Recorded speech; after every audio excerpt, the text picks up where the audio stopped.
ভারতের উত্তরপ্রদেশের কনৌজ জেলায় মাদ্রাসা পড়ুয়া এক কিশোরীকে অপহরণ ও পাশবিক নির্যাতন করেছে হিন্দুত্ববাদী ৩ ব্যক্তি।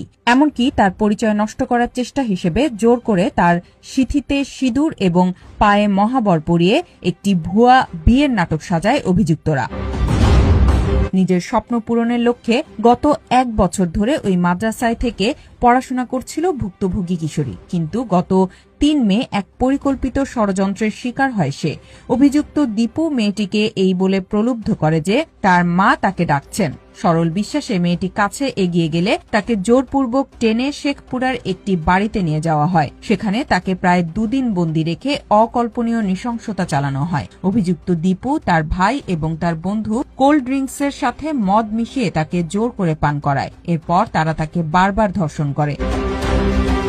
মেয়েটির বাবা জানান, গত ৩ মে সকাল ৮টা নাগাদ খাবার কেনার জন্য হোস্টেল থেকে বের হয়েছিল মেয়েটি, কিন্তু আর ফিরে আসেনি। মাদ্রাসা কর্তৃপক্ষ অবিলম্বে পরিবারকে খবর দিলে তারা খোঁজাখুঁজি শুরু করেন। মঙ্গলবার বিকেলে সাহসী মেয়েটি কোনোভাবে একটি মোবাইল ফোনের নাগাল পায় এবং তার মাকে ফোন করে। আতঙ্কিত কণ্ঠে সে জানায় যে যেখানে তাকে বেঁধে রাখা হয়েছে সেখান থেকে মাদ্রাসার জানালা দেখা যাচ্ছে।